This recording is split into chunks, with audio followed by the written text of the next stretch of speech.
Assalamualaikum. InsyaAllah kita akan mula sebentar lagi. Tunggu sahabat-sahabat kita. Tuan-tuan yang dah masuk, terima kasih sudi join bersama saya. Boleh pakat-pakat share ya. Boleh pakat-pakat share insyaAllah. Kita nak share supaya ramai lagi dapat manfaat perkongsian pada petang ni. Dan boleh pakat komen clear tak clear, duduk mana, stay at home kat mana, clear tak clear, kena.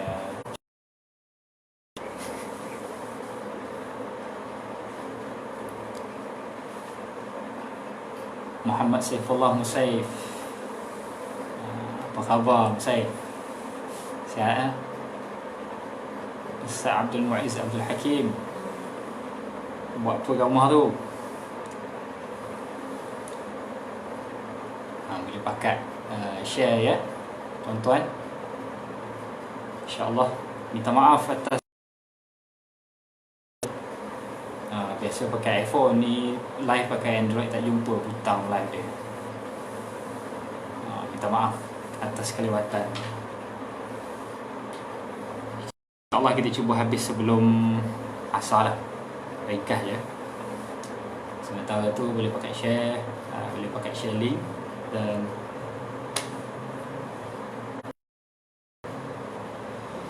Johor clear, Ipoh clear, Alhamdulillah. Cyber clear, Shah Alam clear, Alhamdulillah. Okey, jauh-jauh pun ada ni. Nilai ke KLIA Muiz? Kita mula dalam seminit lagi insyaAllah.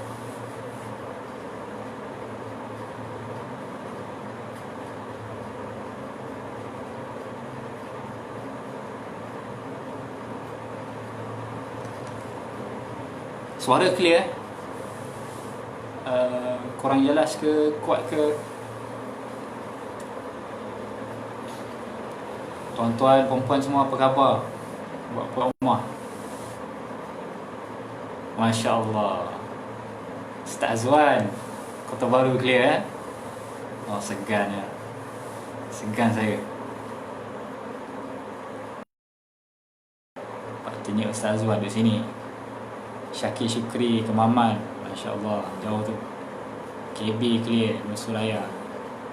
Ustaz Abdul Malik.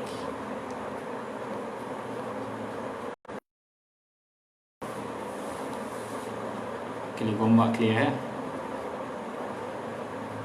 Baik. Bismillahirrahmanirrahim. Alhamdulillahirrabbilalamin. Wassalatu wassalamu ala asyrafil anbiya'i wal mursalin sayyidina Muhammadin wa ala alihi wa sahbihi ajma'in. Subhanaka la ilma lana illa ma 'allamtana innaka antal alimul hakim. Qala rabbi shrah li sadri wa yassir li amri wahlul 'uqdatam min lisani yafqahu qawli. Wa qala Allah ta'ala fi kitabil 'aziz ba'da a'udzu billahi minasy syaithanir rajim. Inna 'aradna al-amanata 'ala as-samawati wal ardh fa'abayna an yahmilnaha wa ashfaqna wa hamalaha al-insan innahu kana zaluman jahula. Sadaqallahul azim. Assalamualaikum warahmatullahi wabarakatuh. Tuan-tuan yang baru masuk, ahlan wa sahlan, apa khabar semua? Boleh pakai share. Kalau saya pakai mic macam ni tak pegang, jelas lah. Takut tak kuat lah. Ini mic murah je, tak canggih pun. Azlan Andika, Lahad Datu clear. Munir Rahman, Mesir clear. Segan saya. Allah Rabbi. Baik, kita dah kesuntukan masa. Jadi kita cuba ringkaskan dan kita akan mula insyaAllah.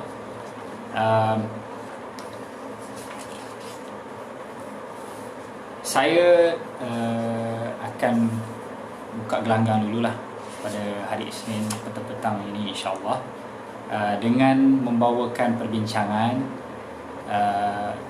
berkenaan dengan satu buku yang dikarang oleh Al-Fadil Datuk Seri Tuan Guru Abdul Hadi bin Hadi Awang, ataupun panggilan mesra, dan kita anak muda ataupun pemuda PAS kita mesra dengan ayah cik lah. Salah satu buku yang diminta untuk saya kupas pada petang ni insya-Allah adalah yang bertajuk Meneladani Kepimpinan Anbiya. Buku ni. So, kita balik kot. Jadi tuan-tuan, buku ni tak tebal. Buku yang paling tak tebal lah saya diminta untuk kupas. Namun tajuk dia tajuk yang sangat-sangat penting lah. Dua perkara yang pokok di dalam buku ini menyentuh tentang kepimpinan dan bagaimana nak contoh ataupun meneladani para anbiya. Jadi insya-Allah pada petang ni kita bukan nak habiskan satu buku. Kalau habiskan satu buku pakai ni lah, lewatlah solat asar. Jadi insya-Allah petang ni kita nak kupas tajuk yang pertama je. Dan sebelum tu saya masuk dulu mukaddimah yang ditulis oleh penulis sendiri, Al-Fadhil Tuan Guru, supaya kita faham dari mana angle yang sebenarnya Tuan Guru nak cuba bawa apabila menulis buku ni. Maka sudah pasti Tuan Guru memulakan perbincangan ini untuk menjadikan ataupun Tuan Guru sebut supaya buku ini menjadi rujukan dalam aspek kepimpinan dalam Islam. Isunya adalah ataupun problem statement yang kita boleh sebut yang tertimbul, kita yakin tertimbul hasrat untuk Tuan Guru menulis buku ni adalah disebabkan krisis kepimpinan yang berlaku dalam negara.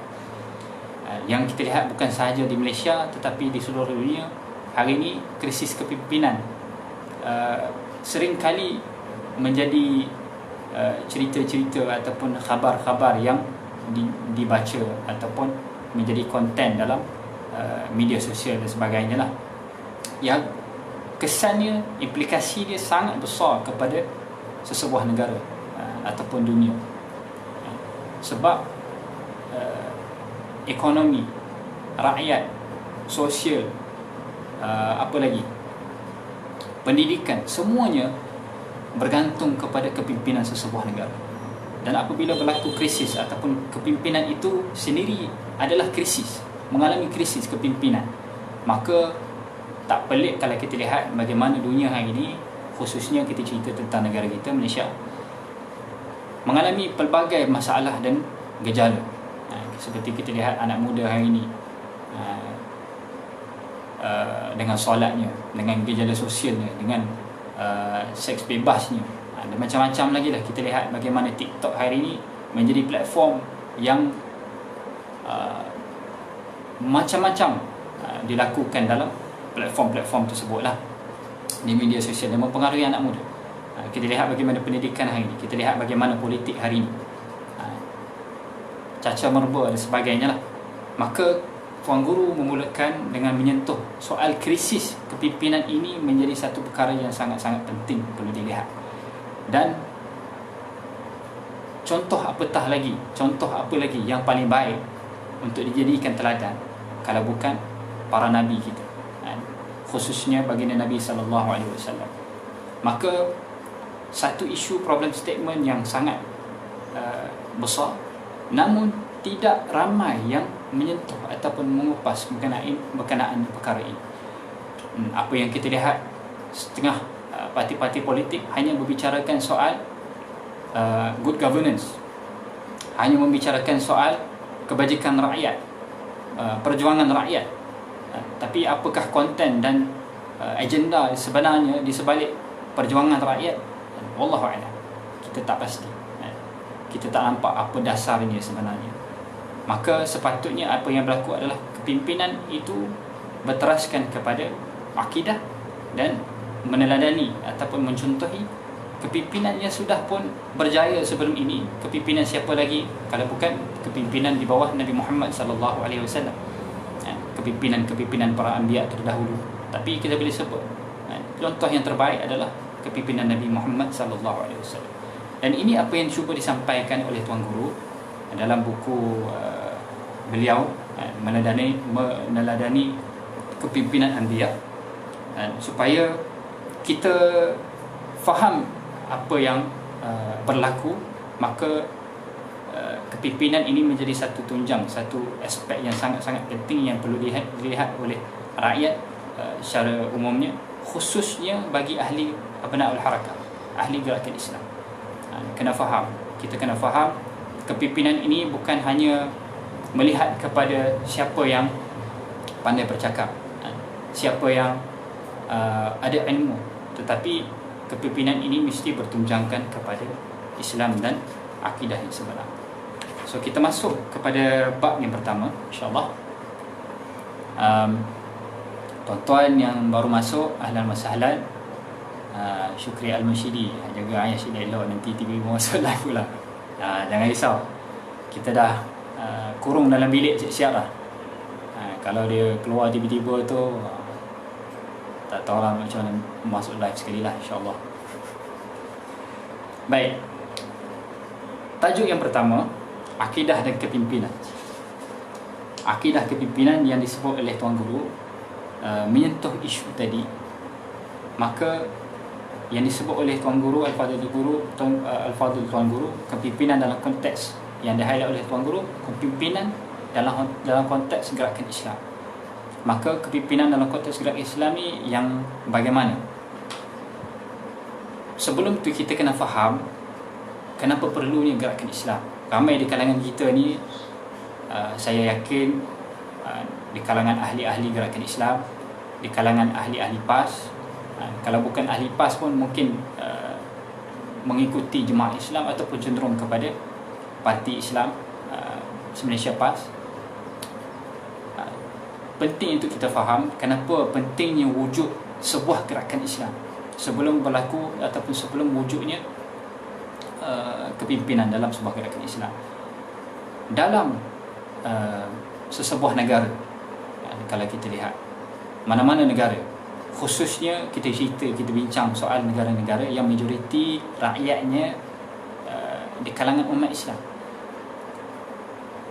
tuntutan untuk negara-negara sebegini, khususnya di negara kita, adalah untuk memastikan supaya umat Islam yang menjadi majoriti mendapatkan hak untuk mengamalkan Islam dengan sepenuhnya. Isu yang berlaku hari ini adalah, kalau kita cerita tentang penghakiman ataupun pengadilan, mahkamah syariah. Mahkamah syariah sendiri adalah mahkamah yang satu level di bawah mahkamah sivil ataupun mahkamah tinggi. Maka di manakah aspek memenuhi penghakiman ataupun perundangan Islam pada sepenuhnya? Tidak ada. Dan kita lihat bagaimana kepimpinan sebelum ini banyak krisisnya. Kita lihat bagaimana anak muda seperti hilang pedoman. Bukan sahaja anak muda, bahkan ahli-ahli politik, kepimpinan negara hilang pedoman. Tidak ada sistem, tidak ada perundangan, tidak ada solusi dan jawapan kepada segala masalah yang berlaku.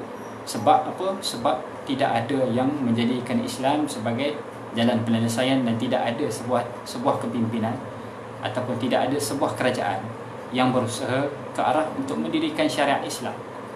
Maka perlu satu ataupun wujudnya satu organisasi yang berniat, yang bermatlamat untuk mendirikan syariat Islam, syariat Allah dalam negara, supaya untuk memastikan hak rahmatan lil alamin. Bila mana Islam ini tertegak, maka bukan sahaja orang Islam akan mendapatkan hak, bahkan orang bukan Islam juga akan terbela hak mereka. Bahkan kalau kita lihat dalam sejarah Islam, kepimpinan Islam seringkali didambakan oleh golongan bukan Islam berbanding dengan kepimpinan mereka sendiri, seperti mana di bawah kepimpinan tentera salib. Rakyat di bawah kepimpinan tentera salib suatu ketika dahulu lebih inginkan ataupun sanggup untuk berada dalam kepimpinan di bawah kepimpinan Islam. Maka perlunya sebuah gerakan Islam untuk usahakan perkara ini, dan pastinya gerakan Islam itu mesti bertunjangkan kepada akidah Islam. Berdasar ini mesti Islam. Matlamat dia, hadaf dia mesti untuk mencapai perundangan dan syariat Islam dalam sebuah negara, khususnya kita di Malaysia. Maka sudah tentu kepimpinan kepada gerakan Islam, harakah Islam itu mesti bertunjangkan kepada akidah Islam yang sebenar. Dia tak boleh berfahaman lain, dia tak boleh bercampur dengan fahaman-fahaman lain. Sikit sosialis, dia tak boleh sikit Islam, sikit komunis. Kita tengok macam mana sosialis gagal dalam negara-negara bukan Islam. Kita lihat bagaimana komunis sampai sekarang belum menemui jalan penyelesaian. Teori-teori yang semuanya ada tempang. Kenapa tidak berikan peluang kepada Islam? Maka ini peranan dan kepentingan wujudnya ataupun perlunya pada gerakan Islam. Maka ada beberapa aspek yang disebut oleh Tuan Guru, penulis kita, yang perlu dalam membina ataupun membangunkan akidah Islam, khususnya kepada kepimpinan. Iaitu yang pertama, Al-Fadhil Tuan Guru sebut poinnya adalah yang pertama, ilmu. Allah Subhanahu Wa Taala sebut dalam Al-Quran, a'udzubillahi minasyaitonirrajim, وَمَا كَانَ الْمُؤْمِنُونَ لِيَنْفِرُوا كَافَّةً فَلَوْلَا نَفَرَ مِنْ كُلِّ فِرْقَةٍ مِنْهُمْ طَائِفَةٌ لِيَتَفَقَّهُوا فِي الدِّينِ وَلِيُنْذِرُوا قَوْمَهُمْ إِذَا رَجَعُوا إِلَيْهِمْ لَعَلَّهُمْ يَحْذَرُونَ. Dan tidaklah betul dan elok orang-orang yang beriman keluar semuanya pergi berperang. Oleh itu hendaklah keluar sebahagian sahaja dari tiap-tiap puak dari antara mereka, supaya orang-orang yang tinggal itu mempelajari secara mendalam ilmu yang dituntut di dalam agama, dan supaya mereka dapat mengajar kaumnya yang keluar berjuang apabila orang-orang yang itu kembali kepada mereka. Mudah-mudahan mereka dapat berjaga-jaga dari melakukan larangan Allah. Maka daripada ayat ini kita jelas dan faham peringatan ataupun teguran Allah. Satu ilmu juga sebenarnya, kan, yang kalau sebelum ini mungkin kita tak tahu.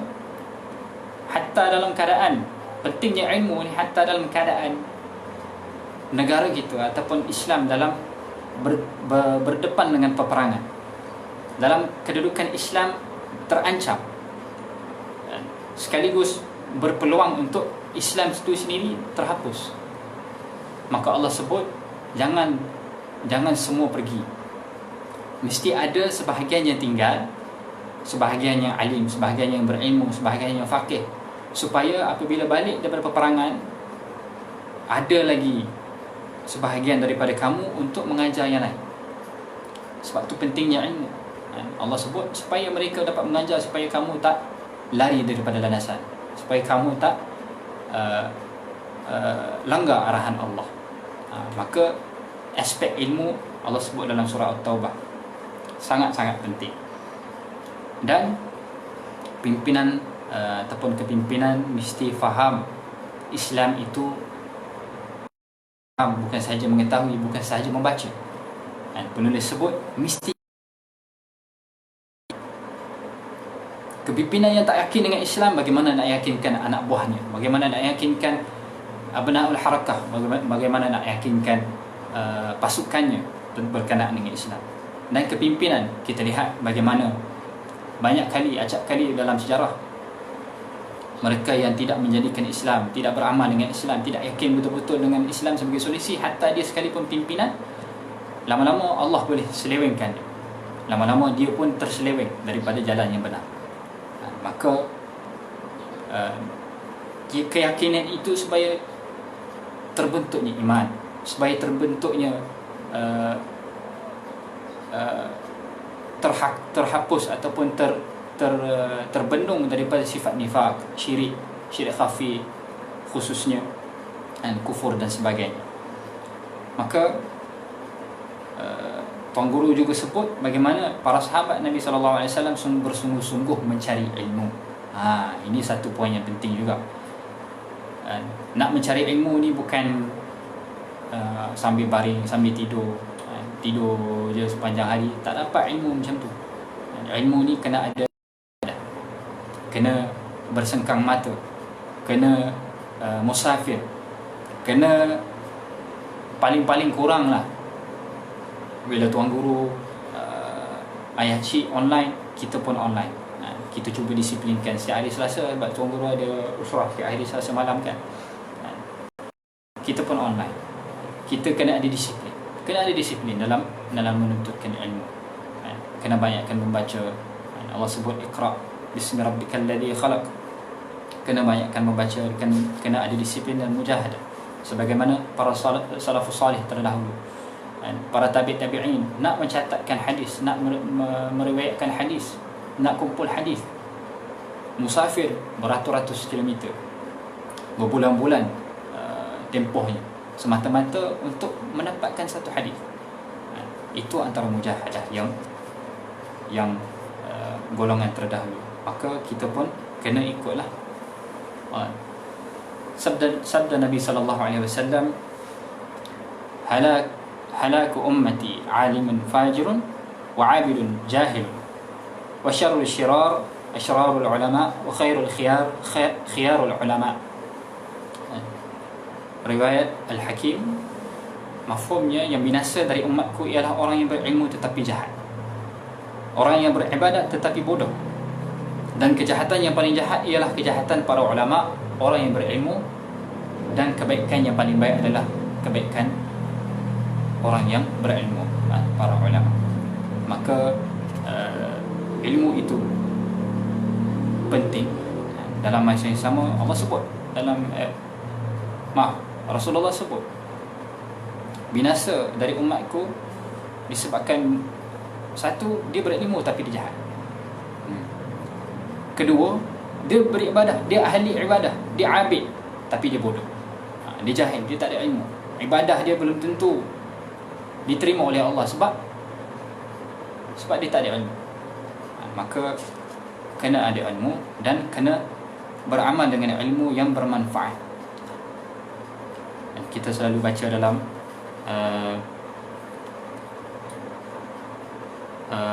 doa kan, Allahumma inna nas'aluka ilman nafi'a wa rizqan tayyiban wa amalan mutaqabbala. Ya Allah, berikanlah kami ilmu yang bermanfaat. Kemudian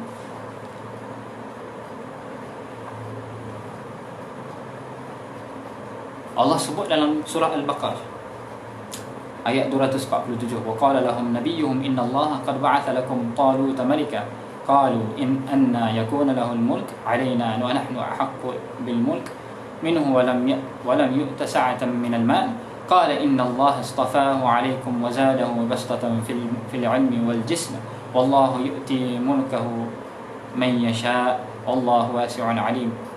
Dalam ayat ini menceritakan berkenaan dengan Bani Israel yang berdialog dengan Nabi mereka. Dalam ayat sebelum, mereka minta dengan Nabi mereka supaya ada raja daripada kalangan Bani Israel. Kemudian dilantik Talut sebagai raja mereka. Tapi Bani Israel ini bertikai. Mereka bertikai dengan hujah, kenapa Talut jadi raja ni? Kenapa bukan orang lain? Kenapa bukan kami? Dia bukan ada harta, dia bukan ada apa-apa. Jawab Nabi mereka, katanya mungkin dia tidak ada harta, tetapi Allah telah berikan kepada Talib ini ilmu dan jasad yang gagah, ataupun tubuh badan yang sasalah. Dia gagah dan dia ada ilmu. Maka faktor kekayaan itu bukan menjadi faktor untuk faktor dilantik ataupun melayakkan diri supaya dijadikan raja, tetapi ilmu itu lebih penting.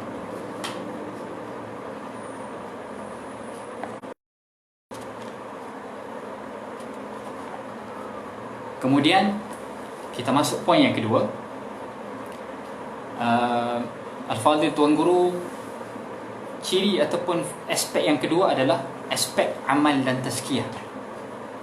Amal dan tazkiyah.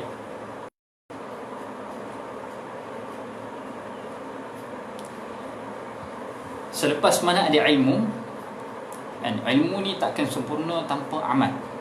Maka Allah sebut dalam Quran, atamuruna an-nasa bil birri wa tansawna anfusakum wa antum tatluna al-kitab afala ta'qilun. Patutkah kami menyuruh manusia supaya berbuat kebaikan sedangkan kamu lupa akan diri kamu sendiri padahal kamu semua membaca kitab Allah? Tidakkah kamu berakal? Surah Al-Baqarah ayat 44. Tuan Guru dalam poin yang kedua ni banyak menyebutkan tentang iltizam dan pimpinan Islam sebagai contoh teladan. Maka bukan sahaja ilmu yang menjadi satu faktor yang penting dalam membentuk akidah, tetapi akidah itu terlahir apabila ilmu beri dengan amal. Barulah iman itu terbentuk. Iman yang soleh yang membentuk, yang ataupun melahirkan amal yang soleh. Dan amal yang soleh mengukuhkan lagi akidah dan iman yang soleh tadi. Maka mesti ada kedua-duanya. Mesti ada iman, kemudian mesti ada amal, dan mesti ada tazkiyah dalam beramal, dalam berdakwah, kepimpinan dalam mengamalkan ataupun mengerjakan amal ma'ruf nahi munkar, berdakwah kepada masyarakat, berdakwah ataupun mentarbiyah ataupun mengerjakan buat kerja Islam. Juga mesti faham kedudukan diri kita. Kita mesti faham kedudukan diri kita. Allah sebut alladzina dhalla sa'yuhum fil hayatid dunya wa hum yahsabuna annahum yuhsinuna sun'a. Orang-orang yang telah sia-sia amal usahanya dalam kehidupan dunia ini sedang mereka menyangka bahawa mereka sentiasa betul dan baik pada apa sahaja yang mereka lakukan. Maka bercakap saja tidak boleh, sebagaimana Allah sebut dalam surah As-Saff pun ada ayat berkenaan dengan orang yang hanya pandai bicara, pandai menyuruh, tetapi dia tidak melakukan apa yang dia suruh. Maka Allah murka ke atas orang yang tersebut. Maka amalan mesti menjadi satu makanan harian kepada abna al-harakah, kepada kepimpinan gerakan Islam. Dan bila kita sebutkan pimpinan ni, dia merangkumi pelbagai level lah, bukan hanya kepimpinan peringkat tertinggi. Kalau dalam parti kita ni, dalam PAS kita ada kepimpinan peringkat cawangan, kita ada kepimpinan peringkat kawasan, negeri, kemudian pusat. Maka semua peringkat ini adalah kepimpinan juga, dan semua ini merangkumi iman, ilmu dan kena beramal. Maka amal ni dalam bentuk macam mana? Amal ini bentuk apabila kita faham kerja-kerja dakwah, suruhan-suruhan Allah, amal ma'ruf yang patut dilakukan sebagai sebuah gerakan Islam, sebagai abna al-harakah, sebagai seorang pendakwah. Maka kerja kita apa dia? Amal kita apa dia? Selain daripada kita beramal soleh, solat tarawih, dan sekarang kita tengah tarawih bulan Ramadan, alhamdulillah, moga Allah berkati kita dalam bulan Ramadan, moga Allah temukan kita dengan Lailatul Qadar. Tapi selain daripada ibadat-ibadat khusus yang kita menjaga hubungan hablum minallah, ada ibadah-ibadah lain, tuntutan-tuntutan lain, sunnah-sunnah perjuangan yang patut dikerjakan. Antaranya adalah berjuang fi sabilillah, mencegah kemungkaran, mengajak kebaikan. Sebagai contoh, kita tengok yang viral baru-baru ni, Ustaz Belu dikecam. Katanya dah diberikan pelepasan untuk sambung gerak kerja beliau kan. Yang tu yang anda baca lah.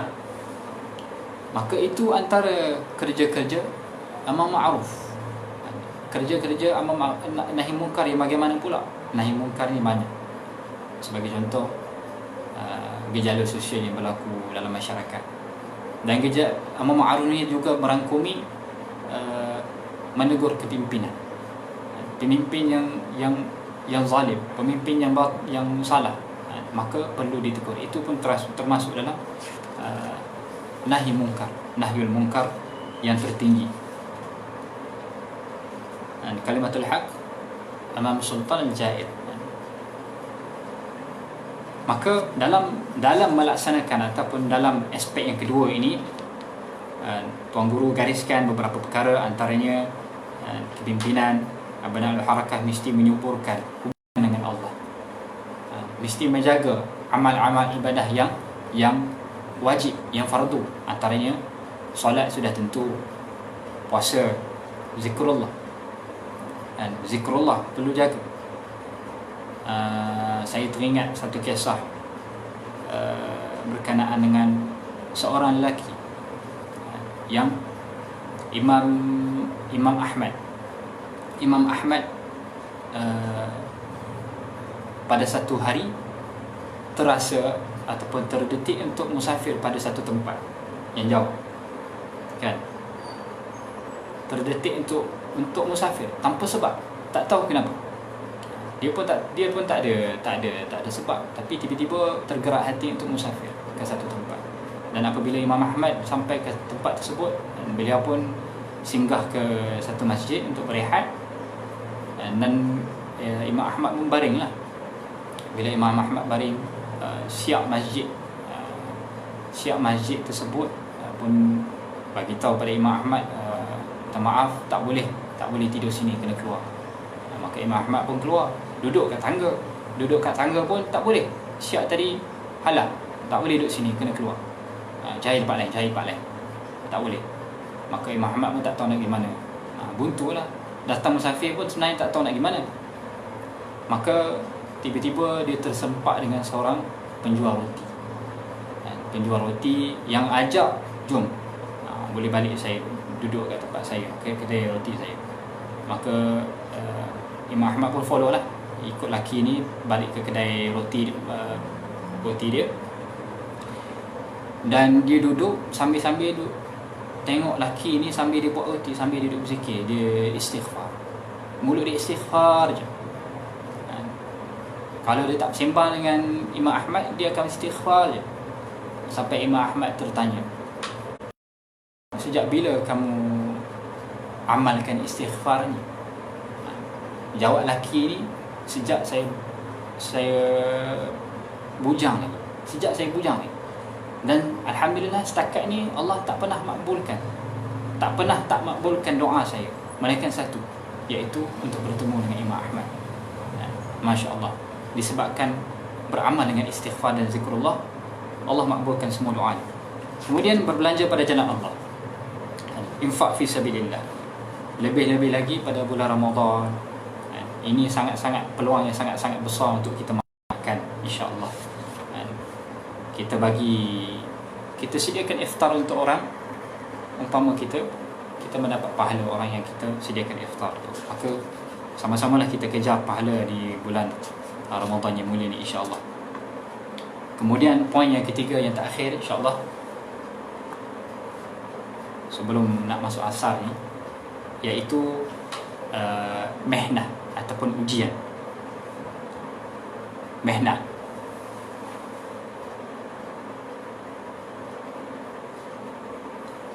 Mehnah ataupun ujian, Allah sebut dalam Quran, A'udzu billahi minasyaitonir rajim, qala rabbis sijnu ahabbu ilayya mimma yad'unani ilayhi wa illa tasrif anni kaidahunna asbu ilayhinna wa akum minal jahilin.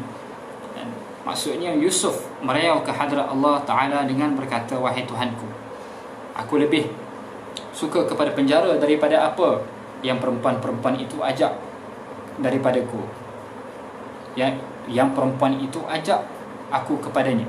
Dan jika engkau tidak menjauhkan daripadaku tipu daya mereka, mungkin aku akan cenderung kepada mereka dan aku menjadi dari orang yang tidak mengamalkan ilmunya. Dan maka begitulah sunnah. Al-Fadhil Tuan Guru penulis sebut, sunnahnya perjuangan Islam daripada dulu, sekarang dan akan datang akan tetap sama, akan ada ujian dan mihnah. Maka disebut juga oleh penulis,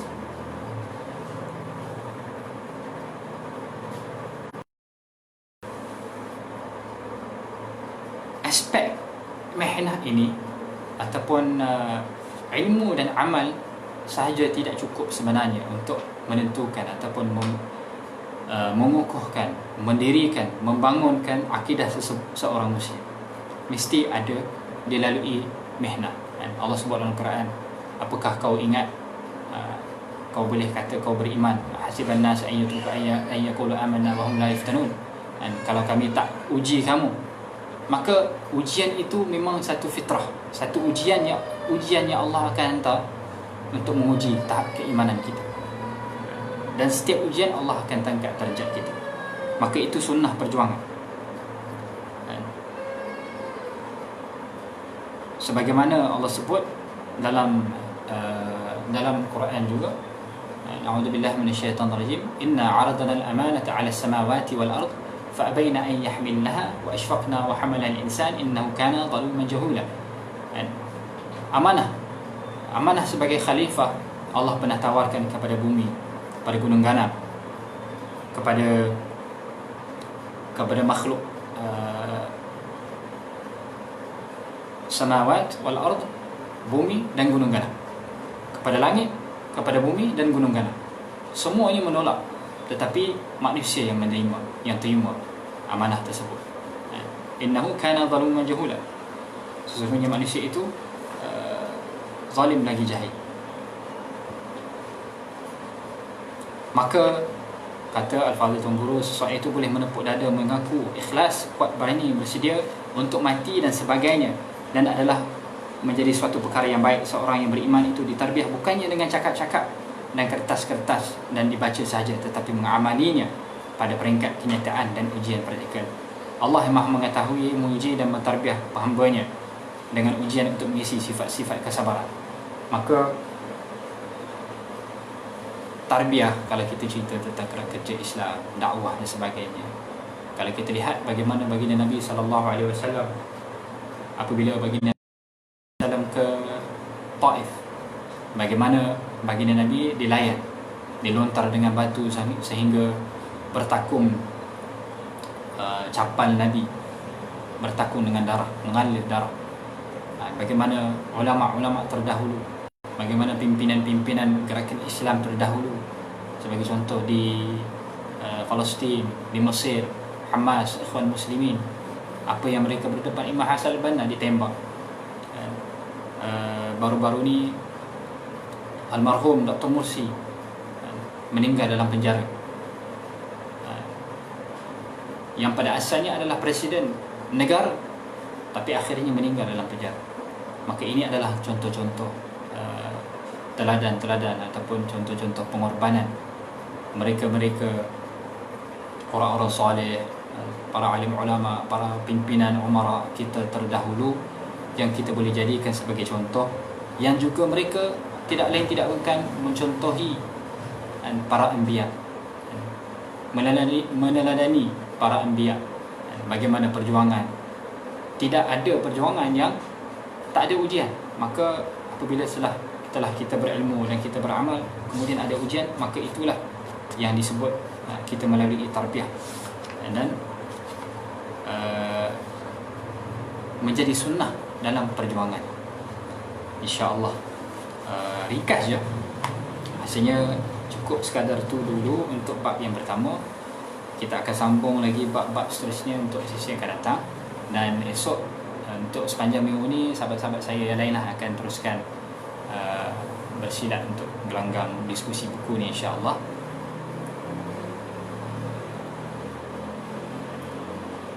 Kita berhenti setakat ini dulu, insyaAllah, sehingga kita bertemu lagi. Terima kasih kepada sahabat-sahabat semua. Jazakumullahu khairan jazak. Sehingga kita bertemu lagi. Selamat menunaikan solat asar dan selamat berbuka petang nanti. Dan jangan lupa sama-sama kita doa lah supaya Allah segera angkat wabak COVID-19 ini dan memberikan kesejahteraan, memberikan kemudahan kepada para frontliner kita, kepada pimpinan negara kita, dan juga pada umat Islam di seluruh dunia. Sebagaimana kita lihat sahabat-sahabat kita daripada negara-negara lain pun, Rohingya dan sebagainya, mengalami juga berdepan dengan situasi yang agak rumit.